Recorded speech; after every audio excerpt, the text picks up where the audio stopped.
दोस्तों, मैं हूं आदिल खान आज़ाद। आज है 15 अगस्त 2025। आप सभी को यौम आज़ादी मुबारक हो। आप देख रहे हैं आज़ाद बोल इंडिया पर middle east big news show.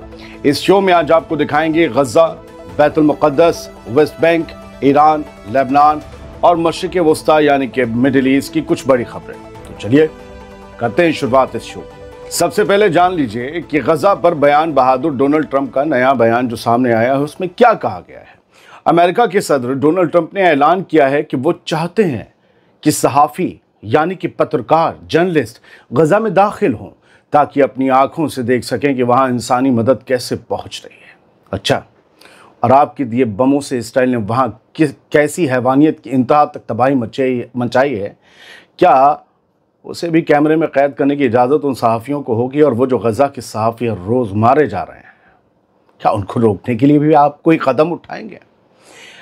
इधर IDF ने तस्दीक की है कि हाल के घंटों में Jordan, UAE, Germany, Belgium, Italy और फ्रांस, इन सब 6 मुल्कों ने गज़ा में खाने पीने के 119 पैकेट या पैलेट्स हवा से गिराए हैं, 1-1 टन वाले, जिनमें लाखों भूखों के लिए राशन मौजूद है। मगर सवाल वही, क्या इन एयर ड्रॉप से गज़ा की भूख मिट पाएगी या फिर ये बस एक कैमरे का शॉट बनकर रह जाएगा?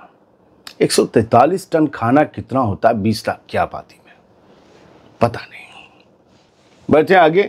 इसराइल का एक मिनिस्टर इंतहा पसंद है, उग्रवादी किस्म का है, वो सेटलर भी है, उस पर टेररिज्म के और भड़काने दंगों के इल्ज़ाम भी हैं। उसका नाम है इतमार बेन-ग्विर। जेल में कैद फतह मूवमेंट के लीडर मारवान बरगूती से मिलने गया, जा भिड़ा, धमकियां दी। विजिट के दौरान बेन-ग्विर ने बरगूती को सीधा अल्टीमेटम दिया, कहा कि जो इसराइल से टकराएगा, जो हमारे बच्चों, हमारी औरतों को मारेगा, हम उसे ख़त्म कर देंगे, ये याद रखो। और ये सब कुछ वो कैमरा पे रिकॉर्ड करवाने और नक्शेबाजी और छिचोरापन करने के लिए गया था, दुनिया में फैलाने। पूरा वीडियो दिखाया, पूरी झड़प का वीडियो इसराइली मीडिया ने खूब चलाया। इसमें बरगूती कमज़ोर और बीमार हालत में दिख रहे हैं। खबर है कि बेन-ग्विर का ये दौरा फ़लस्तीनी कैदियों पर और सख्ती लाने के लिए किया गया था, यानी जो जेल में बंद हैं उनकी भी ज़िंदगी और जहन्नम बनाई जाएगी। याद रहे कि 66 साल की मारवान बरगूती पहले इंतिफादा के दौर से फ़लस्तीनी सियासत के बड़े नाम हैं और दूसरे इंतिफादा में उन्होंने अहम किरदार निभाया था। साल 2002 से गिरफ्तार होने के बाद उन्हें 5 उम्र कैद की सज़ाएं सुनाई गई हैं। उन पर फतह से जुड़े हथियारबंद ग्रुप्स के हमलों की जिम्मेदारी का इल्ज़ाम है, जिनमें इसराइलियों की मौत हुई थी। सिर्फ हमास नहीं, वेस्ट बैंक से चलने वाला फतह मूवमेंट भी, उन लोगों ने भी कई हथियारबंद लड़ाइयाँ लड़ी हैं। उनके भी बहुत से लीडर जेलों में बंद हैं। यूनाइटेड नेशंस के चीफ यानी सेक्रेटरी जनरल एंटोनियो गुटेरेस ने इसराइल की उस नई कॉलोनी प्लानिंग पर सख्त एतराज़ जताया है जिसके तहत हज़ारों गैर कानूनी बस्तियां या सेटलमेंट्स बनाए जाने हैं और जिसके नतीजे में खुले तौर पर वेस्ट बैंक 2 हिस्सों में बंट जाएगा, तकसीम हो जाएगा। UN के बयान में कहा गया है कि हमारा मौक़िफ़ साफ है। वेस्ट बैंक और मशरिक़ी बैतुल मुक़द्दस यानी कि ईस्ट जेरूसलम, जहाँ मस्जिद अल-अक़सा है, वहाँ इसराइली बस्तियाँ और उनसे जुड़े इंतज़ाम इंटरनेशनल कानून की खुली खिलाफ वर्जी है। गुतरेस ने वार्निंग दी कि ये कंस्ट्रक्शन कब्ज़े को और ज़्यादा गहरा करेगा, ऑक्यूपेशन को और ज़्यादा गहरा करेगा, तनाव बढ़ाएगा और फ़लस्तीनी रियासत के कायम होने की गुंजाइश को सिस्टमेटिकली रफ्ता रफ्ता तबाह कर देगा। ख़ास तौर पर E1 इलाके में कॉलोनी कंस्ट्रक्शन नॉर्थ और साउथ वेस्ट बैंक के दरमियान का रिश्ता तोड़ देगा। फ़लस्तीनी 2 तरफ बट के रह जाएंगे और फ़लस्तीनी रियासत का ख्वाब चकनाचूर हो जाएगा। गुतरेस ने इसराइल से फ़ौरन ये प्लानिंग, ये योजना रोकने और तमाम कॉलोनी की जो एक्टिविटीज़ हैं वो बंद करने का मुतालबा किया, ये याद दिलाते हुए कि ये उसका इंटरनेशनल कानून के तहत फ़र्ज़ है। इसराइल कौन सा फ़र्ज़ निभाता है? इसराइली मीडिया के मुताबिक कल इसराइल के फाइनेंस मिनिस्टर बेज़लेल स्मोट्रिच ने मशरिक़ी बैतुल मुक़द्दस के पास 3,401 नई बस्तियां और आसपास के इलाकों में 3,515 और यूनिटों की तामीर करने की मंजूरी दी है। ये प्रोजेक्ट वेस्ट बैंक को 2 टुकड़ों में काटने और मशरिक़ी बैतुल मुक़द्दस को अलग थलग करने के मकसद से बनाया गया है। अब कुछ खबरें यहाँ से लाइव और बड़ी अहम खबरें दूसरे ममालिक की भी हैं। तो ये जो प्लान लाया है स्मोट्रिच नए सेटलमेंट्स बनाने का और 3,400 नए सेटलमेंट्स और वेस्ट बैंक को बांटने का, अब उस पर दुनिया भर से कंडेमनेशन आ रही है। सब लोग बता भी रहे हैं कि ये बड़ा सीरियस इशू हो जाएगा। Egypt condemns Israeli plan for 3,400 new settlements near Al Quds. Egypt ने मजम्मत की है कि जो आप 3,400 नए सेटलमेंट्स बनाने की बात कर रहे हैं अल-कुद्स के करीब, जेरूसलम के आसपास, वो आग लगा देंगे। ये खुले तौर पर इंटरनेशनल लॉ का वायलेशन है और पीस एफर्ट्स के लिए, अमन की कोशिशों के लिए ये सीधा सीधा खतरा है, उस पर चोट पहुंचाएगा। मैं इससे ज़्यादा नहीं पढ़ूंगा, सब कुछ आपको यहीं से पता चल गया अंदर मजम्मत में क्या क्या कहा गया होगा। तो सऊदी अरब भी इसी लाइन में, मिस्र वाली लाइन में, Saudi Arabia condemns Israeli approval of settlement construction around Jerusalem. ठीक है, इन्होंने भी कहा कि जेरूसलम के आसपास जो सेटलमेंट बनेंगे उसको लेकर सऊदी अरब ने कड़ी मजम्मत किया। और मैं चौंक गया कि 15 अगस्त को खबर छप रही थी। अब इतनी रात में उन्होंने मजम्मत की, पता नहीं कैसे वो जागे हबीबी। जागना तो नहीं चाहिए था, इतनी रात में उन्होंने मजम्मत के लिए लेटर जारी कर दिया। खैर, ईरान और तुर्की के डिप्लोमेट्स मिले, दोनों में अच्छे रिलेशन बन रहे हैं ईरान और तुर्की में। सर, बायलैटरल इश्यूज़ जो हैं वो डिस्कस हुए और बायलैटरल टाइज़ जो उनके मुश्तरका मुआहदे होंगे, दो तरफ़ा मुआहदे होंगे, टाइज़ बिजनेस होगा या जो भी होगा, इन दोनों के बीच उसको लेकर डिस्कशन हुआ और गज़ा भी इनके बीच डिस्कस हुआ। और ये मुद्दा जो वेस्ट बैंक में सेटलमेंट्स बन रहे हैं इसको लेकर भी ईरान ने भी मजम्मत की है, तुर्की ने भी मजम्मत की है, सिर्फ इजिप्ट और सऊदी अरब ने नहीं। मैंने कहा तो पूरी दुनिया से मजम्मत हो रही है और लोग इसके ख़तरात के बारे में जो है वो आगाह कर रहे हैं।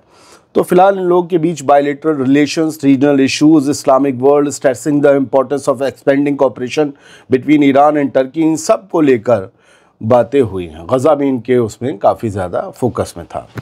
यूनाइटेड किंगडम ने भी, यूके ने भी कंडेम किया है इसराइल के सेटलमेंट प्रोजेक्ट को। कहा है कि ये टू स्टेट सॉल्यूशन, दो रियासती हल जो है उसको ख़त्म करके रख देगा, उस मुद्दे को तबाह कर देगा। और डेविड लेमी ने, जो उनके फॉरेन सेक्रेटरी हैं, यानी कि फॉरेन मिनिस्टर हैं इंग्लैंड के, उसने ये कहा है कि गज़ा के जो हालात हैं वो अपैलिंग हैं, भयावह हैं, इतने ख़तरनाक हैं। लेकिन आपको वो जो F-15-35 फाइटर जेट्स की कलपुर्जे जो हैं, आपको इसराइल को देने से पहले ये सोचना चाहिए कि ये भयावह, भयानक, ख़तरनाक हालात गज़ा के किन किन की वजह से, अमेरिका के बॉम्ब्स की वजह से, इसराइल के फाइटर जेट्स की वजह से, जिनके पुर्जे यूके प्रोवाइड करवाता है, एल्बिट और पता नहीं कौन कौन सी फार्म्स वहाँ पर बनाती हैं। ये एल्बिट तो है इसराइली कंपनी, लेकिन उनकी वहाँ भी और दूसरी और चीज़ें। तो आपको ये सोचना चाहिए, ये ज़बानी जमा खर्च है। देखो, हमें भी तकलीफ़ है, गोली खुद मारी है।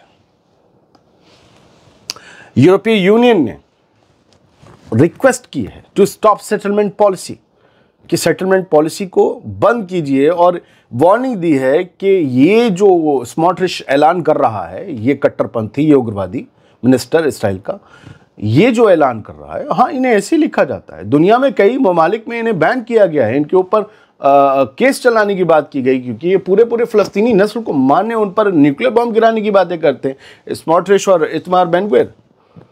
तो यूरोपीय यूनियन ने भी अर्ज किया है कि इन सेटलमेंट प्लानिंग को रोकना चाहिए, ये बेहद ख़तरनाक है, ये टू स्टेट सॉल्यूशन को अंडरमाइन करते हैं। और जो डेमोलिशन हो रहा है, जो फोर्स ट्रांसफ़र की बातें हो रही हैं, लोगों को ज़बरदस्ती खदेड़ लें, उनके मकानातों को जो गिराया जा रहा है, उनकी ज़मीनें जो कब्जाई जा रही हैं, लोगों की जो सब कुछ मिल्कियत हथियाई जा रही है, ये बेहद ख़तरनाक है। सब ने ज़बान हिलाई है। हाँ, मैंने आपको परसों बताया था कि साउथ सूडान में इसराइल कोशिश कर रहा है कि फ़लस्तीन की गज़ा की आबादी को खदेड़ दिया जाए, और बातचीत चल रही है। साउथ सूडान सबसे नया बना मुल्क है, मैंने आपको परसों ही बताया था। ये सूडान के बाकी हिस्सों से अलग हुआ है। तो साउथ सूडान अलग बना है, उन्हें नया पैसा चाहिए, अपनी इकनॉमी को ग्रो करना है, गरीब मुल्क है, तो शायद ये ले सकता था। लेकिन साउथ सूडान ने कहा कि ये सारी रिपोर्ट्स बेसलेस हैं, बेबुनियाद हैं, कि हम फ़लस्तीनियों को तैयार हैं लेने के लिए, या हमारे यहाँ कोई इसराइली पैसे से उनके यहाँ कैंप्स वगैरह बन रहे हैं फ़लस्तीनियों को रखने के लिए। सब बेकार बकवास है। कौन बोल रहा है ये? African state denies talks on resettling Palestinians.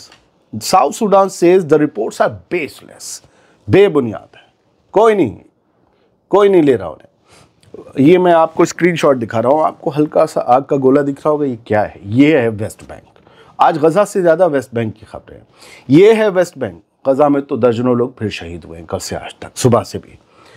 West Bank में ये वीडियो डॉक्यूमेंट है कि किस तरीके से वो आतंकवादी सेटलर्स जो हर रोज़ दंगा करते हैं, बाहर से आए हुए हैं, कब्जाते हैं ज़मीनें, भेड़ों को मारते हैं, जैतून के पेड़ काट देते हैं, फसलें तबाह कर देते हैं।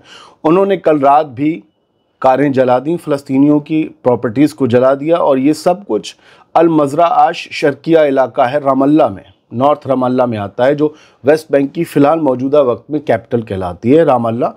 उसमें कब्ज़े वाले वेस्ट बैंक में रोज़ सेटलर्स का जुल्म जारी है। घर जला देंगे, मजरे जला देंगे, कार जला देंगे, भेड़ों को मार देंगे। क्या है? मैं कल एक डॉक्यूमेंट्री देख रहा था। फ़लस्तीनी इस ज़मीन पर हमेशा से रहते थे। फिर बताते रहूं, इसराइली इस ज़मीन पर आए थे। ये कनान का इलाका था। जॉर्डन उस तरफ नॉर्थ में और इस तरफ इजिप्ट, दो बड़ी रियासतें थीं। इनके बीच लड़ाई होती थी और पिस्से से हमेशा कनान में रहने वाले। अलग अलग तरह हिस्ट्री होती है। खैर, ये CNN की हिस्ट्री थी। फ़लस्तीनी हमेशा से थे। इसराइली उस वक्त भी इसराइल था, इसराइली कहलाते थे ये लोग, अपने आप को वो मानते थे ना इसराइल वाले।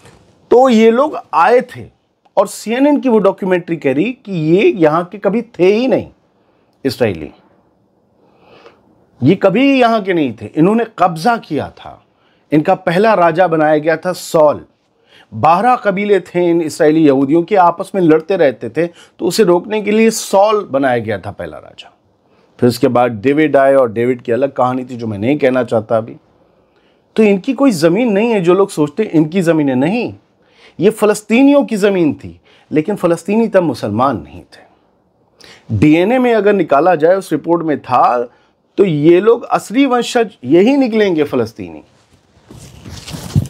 डॉक्यूमेंट्री को पूरा देखकर आपके सामने बताऊंगा। मैंने तो अभी पहला एपिसोड देखते देखते बीच में इधर से उधर हो गया। खैर, Israeli drone strike injures 2 in southern Lebanon Aitaroun. Lebanon में लगातार इसराइल खुल्लम सांड की तरह जो है वो हमले कर रहा है, और उसने फिर से एक हमला किया ड्रोन से, और इसमें क्या हुआ कि 2 लोग जख्मी हो गए लेबनान में।